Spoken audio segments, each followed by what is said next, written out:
Hi and welcome to today's episode of Live Healthy Now.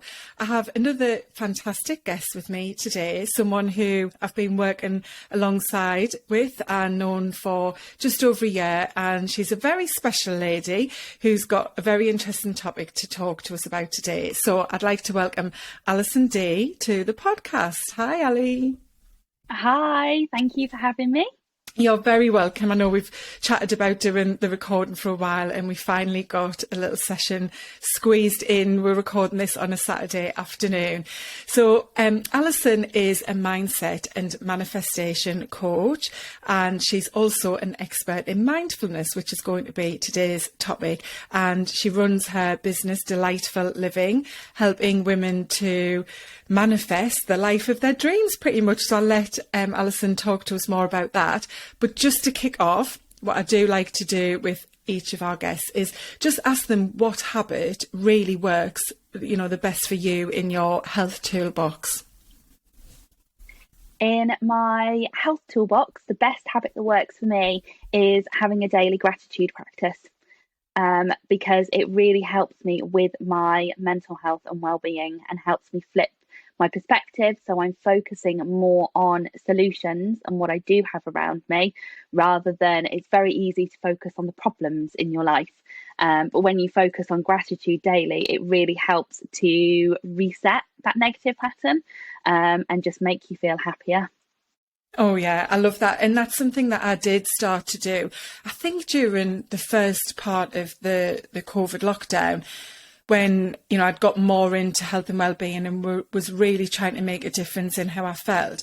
And it is amazing, isn't it, how when you do start to intentionally think that way, it becomes normal to think of the good things, even if it's just simple little things like, seeing some lovely birds in the tree when you go on your walk. Exactly. It was actually when I had a tyre blowout on the motorway a few years ago now that I realised how much gratitude had made an impact on my life, because I realised afterwards at each point I'd just been saying, oh my God, I'm so grateful I was able to pull my car off the road. I'm so grateful that the breakdown truck came and got me and took me all the way to my destination.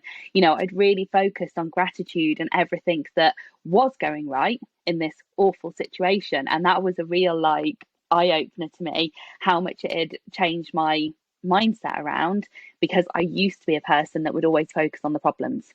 And so do you do that through journaling, or is it just more of a mental, thought process?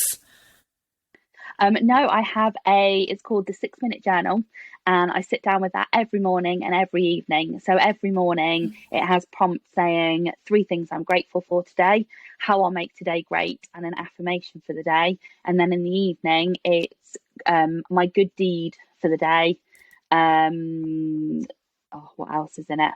How I'll improve, and then 3 great things I experienced today.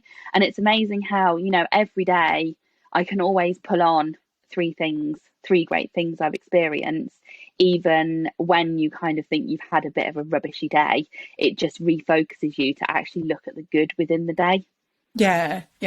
And something that I've talked about on the podcast before is doing this practice with my partner, Kev, and it was very new to him, and how when I introduced it to him and, on a night before bed was saying, come on, let's think of 3 things we're grateful for today. And naturally he would go to his children and to me and then to his dad.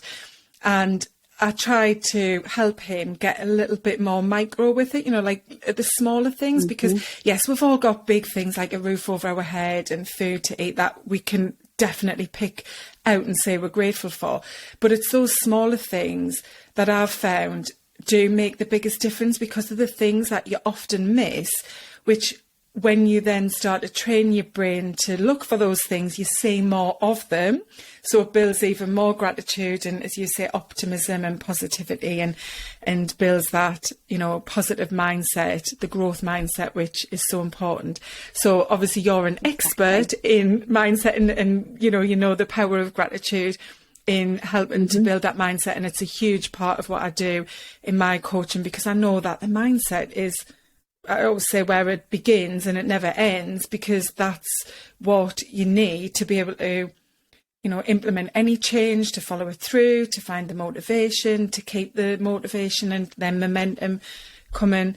So yeah, I'd love to dive into that a bit more with the mindfulness piece, because I know the mindfulness is just such a powerful way to help build that type of mindset, isn't it?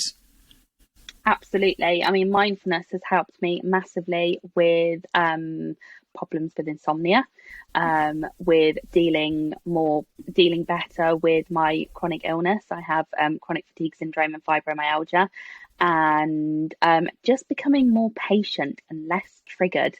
Like, I used to be quite an angry person. I used to get triggered quite a lot and I would react. And now I rarely react to anything, because with implementing mindfulness into my life, it's just helped put that breaker in that stops me going straight from trigger to reaction.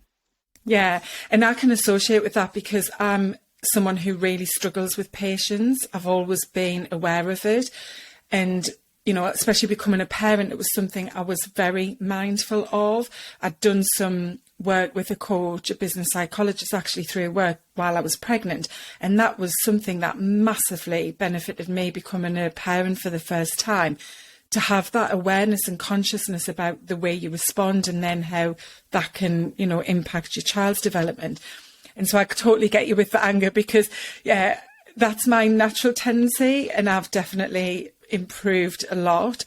It's not always, easy to react with patience from the very beginning, but I'm much faster at being able to revert to that, because I'm aware of it. So I think a good thing to do to start with would be to really explain what mindfulness is, because, I mentioned this before we started recording, that for many people, it's probably a word they've heard, because it's kind of a buzzword, I think, at the minute, isn't it? It's used in so many ways, like eat mindfully, mindful drinking, when it comes to alcohol, mindfulness for help, and mindfulness in terms of meditation and, rest and relaxation and so on. But I do think it's something that's not understood and can be very misunderstood as well. So yeah, just to kind of give a really good intro for anyone listening who's not that familiar with what the term means. Yeah, so like you said, it has really become a buzzword, and I think there's quite a lot of misinformation around it. But what mindfulness is being really present in the current moment, with sensations, with reactions, with your emotions, with everything that's going on around you, and looking at things without any preconceived notions. So you're not worrying about the past, you're not worrying about the future, you're dealing with things on their current merit right here, right now. And we are very distracted. We're multitasking so often. We've got so much going through our minds that actually we're not being fully present a lot of the time. So many people, like you said, mindful eating, they'll be eating their dinner, but they're probably on their phone as well, or watching TV, or dealing with the kids fighting around the dinner table. And you're not actually really experiencing what's going on in the current moment. And then because we're so distracted and our attention's so fractured, it means we're not really cultivating memories. We're not really, properly associating with what's going on. Does that make sense? Yeah, definitely. And I think the present piece is something that people struggle with, and I can say this from experience because I was the same, in that, when you hear mindfulness is about being present.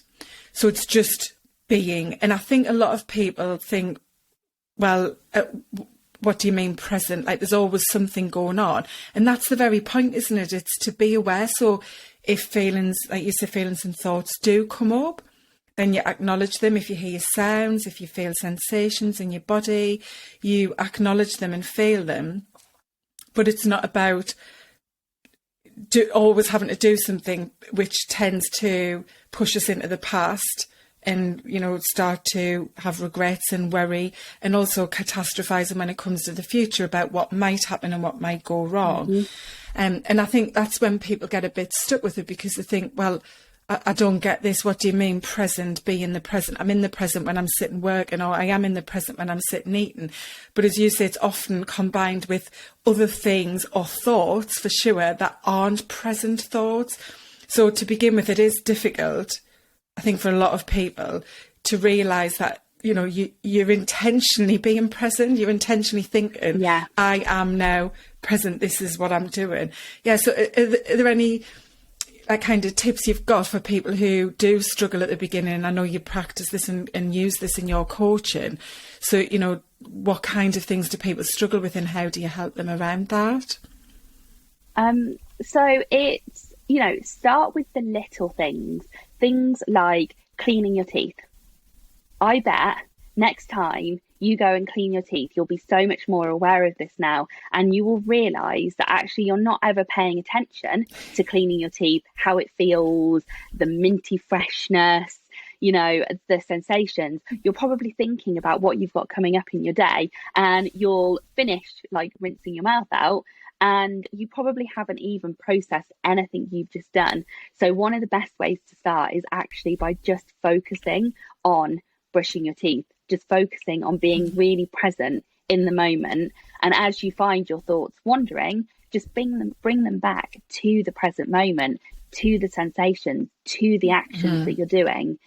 And when you find your mind wandering throughout the day, because you're cultivating that practice with that one act in the morning and evening, you'll find it much easier to bring your thoughts back in, because, you know, our thoughts are becoming more scattered, especially with social media.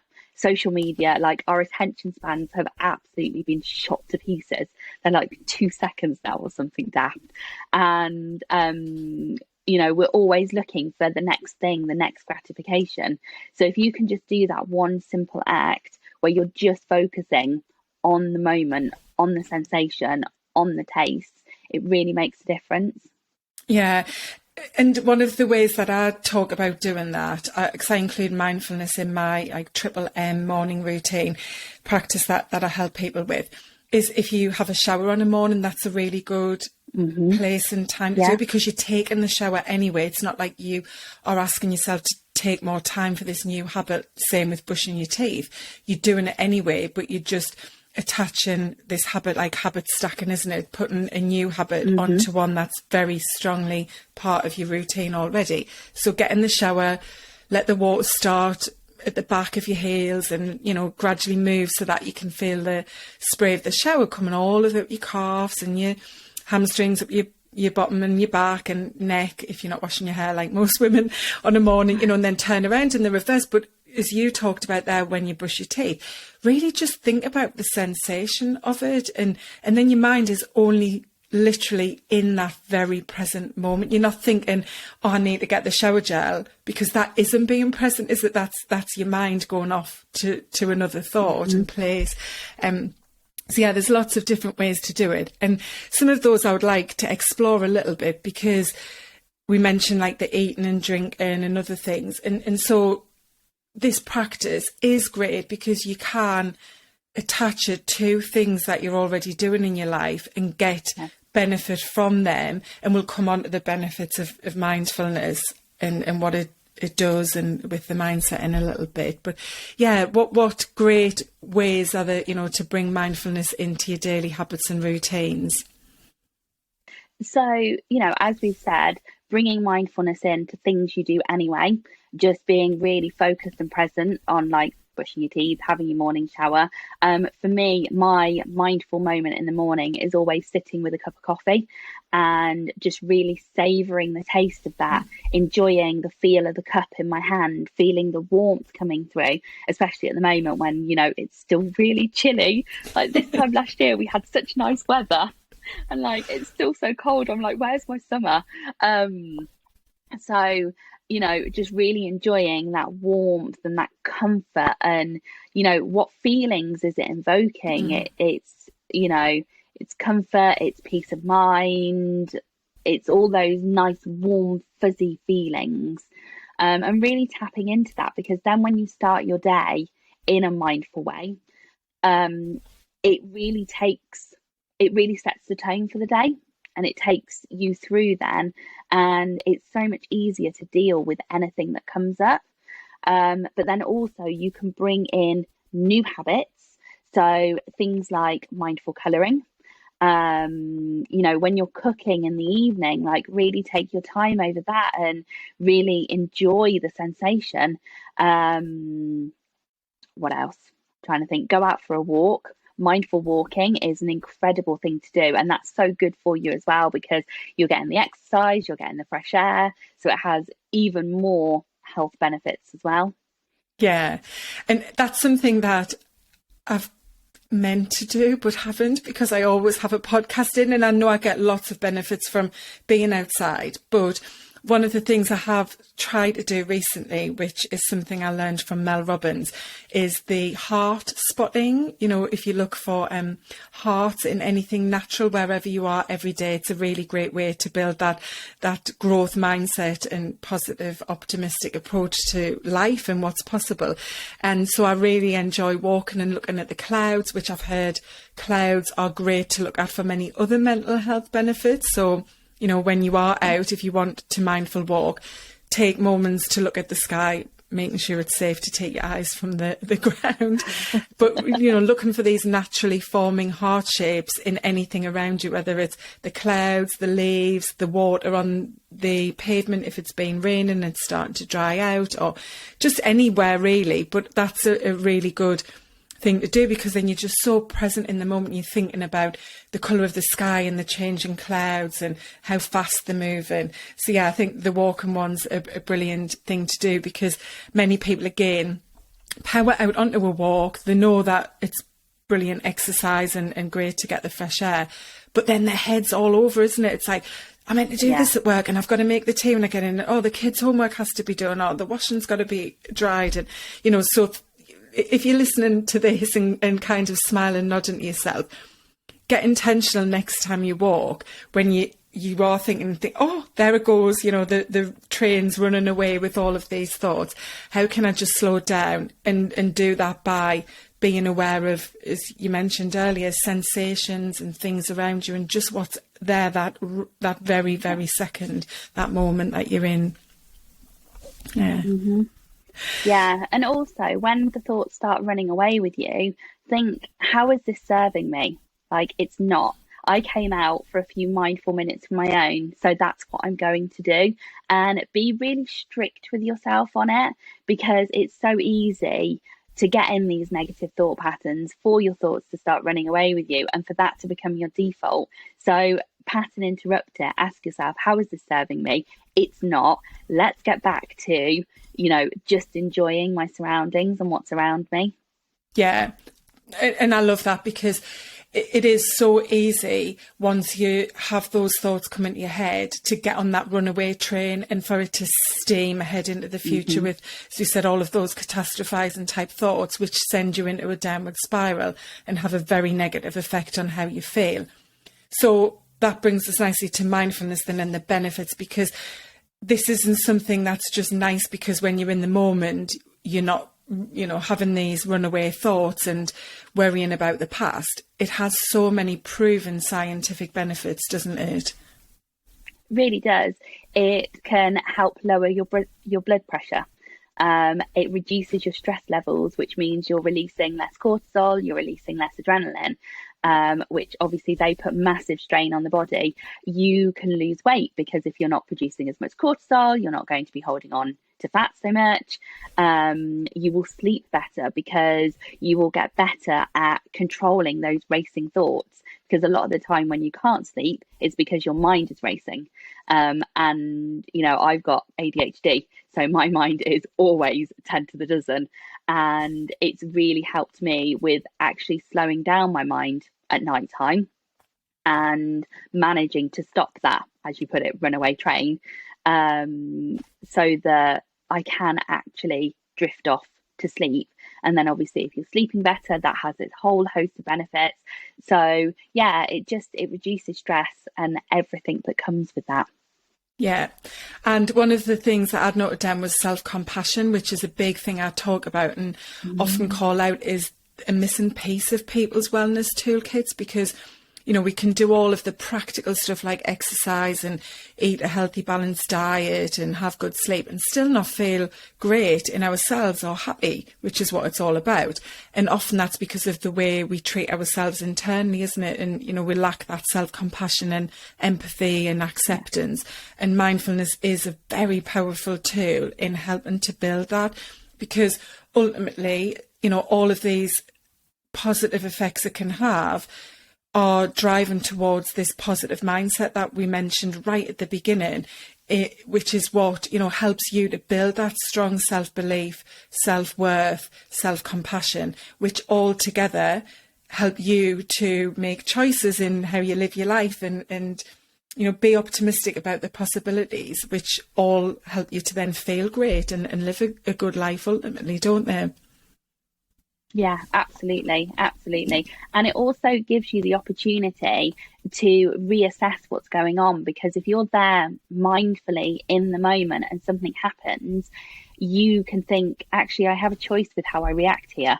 I don't just have to react in a certain way because that's what I've always done. It gives you the opportunity to just ground yourself and come back to yourself rather than racing away with, you know, how you've reacted previously. And yeah, just helps you kind of ground yourself and be a lot calmer as well. Yeah. And there's other things you can put alongside mindfulness, like breathing, so doing some breath work. Meditation's different to mindfulness, but mindfulness is one of the techniques that can be used, but there's many different forms of meditation, isn't there? Yeah. What I wanted to kind of jump on, a thought I had while you were talking there about that there's probably kind of two different ways people might look at this.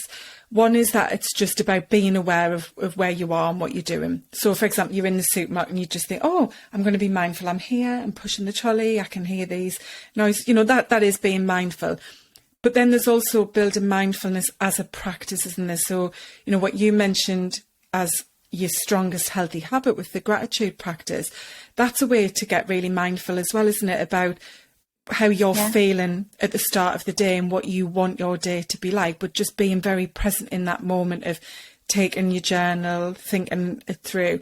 So I think there's kind of two levels to it, isn't it? It's great to have those little mindful moments, maybe when you're out on a walk or you're driving or you have a cuppa, but then there are other practices you can do, which are kind of the bigger, I guess, habits that you're trying to build, rather than just remember in a moment, oh yeah, I'll be mindful now because I have remembered to be. So there's like different ways, and they've both got benefits, but I think ultimately trying to find a way to make mindfulness a little habit in every day, like attaching it to the toothbrushing or the showering or a walk or something where it's really like, yeah, I'm always going to do this. That's kind of where we would like people to get to with it ultimately, isn't it?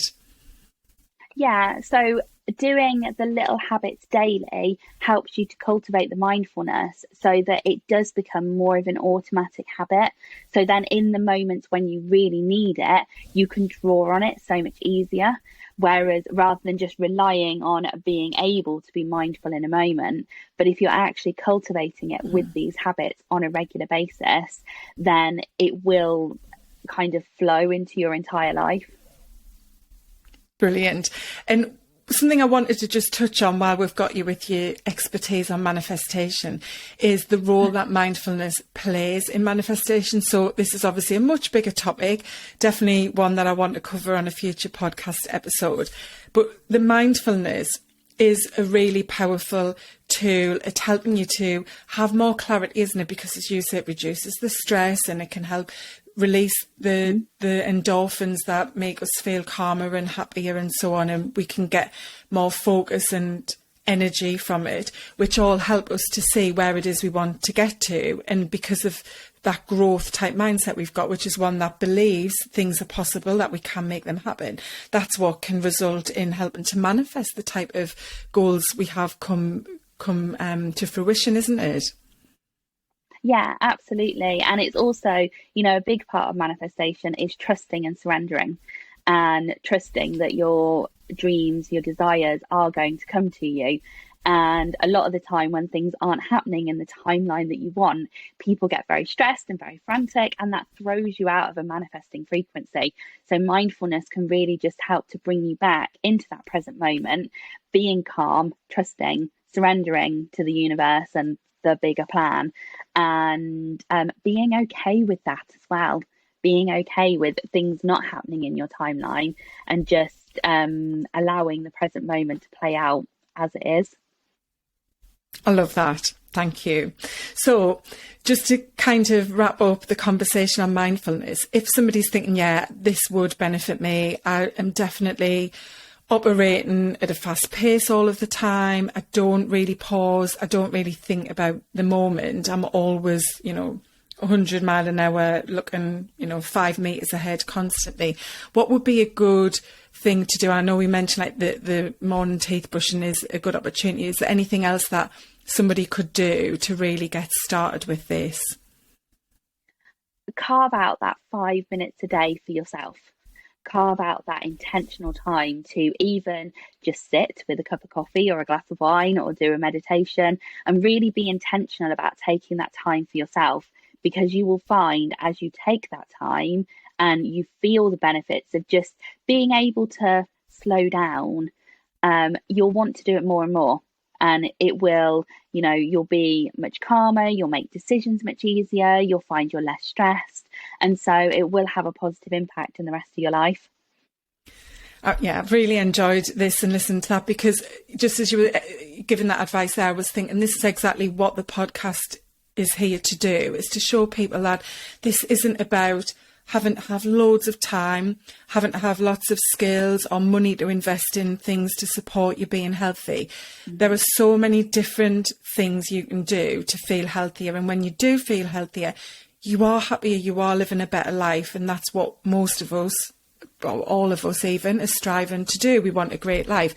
So something, as simple as just pausing and taking those few minutes to do nothing. We're not even asking you to do anything except just be still and be who you are, which I know is such a challenge for so many people. But this is a really simple tool that you can build into your toolkit and get so many benefits from.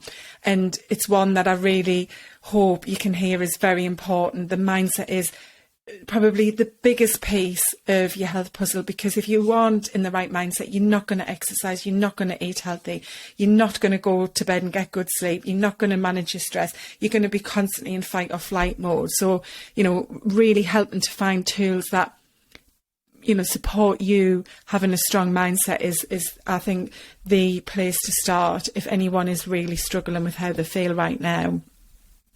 Yeah, definitely. It is something that is simple to do. That doesn't necessarily mean it's easy. You've got to actually push yourself to do it, but it's a simple way to start. And once you make that start, as you mentioned, you can then do habit stacking, you can build on it. So just start with the small steps. The small steps are still going to make a really big impact. So don't think you have to bring in like a whole hour-long mindfulness practice every single day. Just bring it into the little areas in your life, because you will find naturally you will do more. And what I would say there is, if there is something you do that you think, actually, that's the place I could start, so that I'm not in need of creating a new 5 minutes somewhere else, but put it into your reminder or calendar so you get a little pop-up. So, for example, if you sit like you say, Ali, and you have a cuppa every morning, put that into your phone or leave a little post-it note next to the kettle to say mindfulness. And these are all tips that I use to help people build habits, because we do forget that we're meant to be building that habit. That's the problem we all have.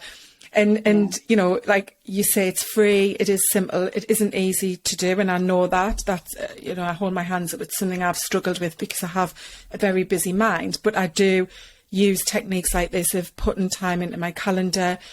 I write, at the start of the week on the paper I've got here, my weekly get-to-do list, and I include on there something for my mind and body every day as well, even if it's just that 5-minute breath work exercise or a 5-minute, stress release, something where I can get really mindful, as well as then those little opportunistic moments that come in on a walk, or definitely cutting the veg. That's a great time to be mindful.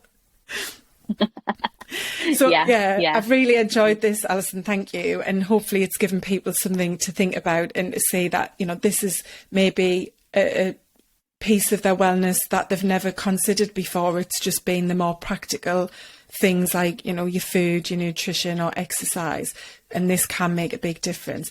So if anybody wants to reach out and find out more, Alison's very active, she's very supportive, she has a lovely group, and wine is permitted in the group, isn't it? So yeah, let people know how they can connect. It is. Yes, I have my weekly wine, live on wine, that where there's always a glass of wine available. But come join me. I have a group, the Positive Mindset Tribe on Facebook. Everybody's welcome.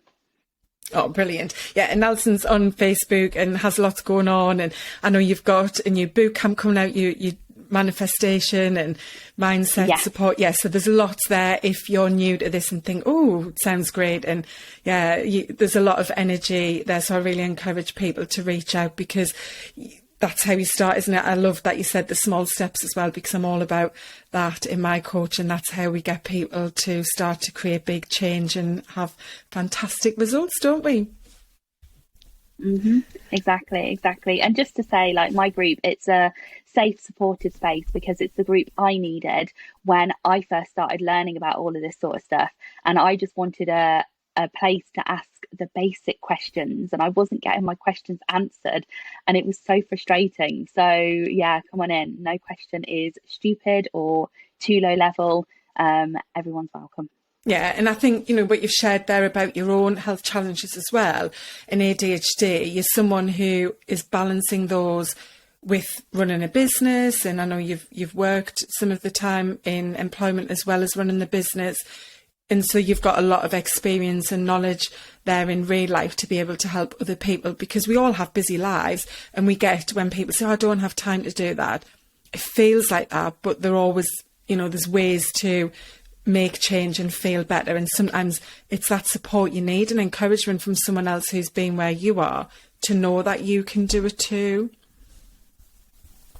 Mm-hmm. Yeah, absolutely.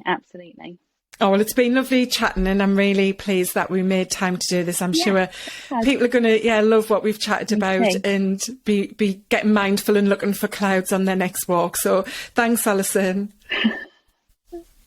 You're very, very welcome. Thank you for having me.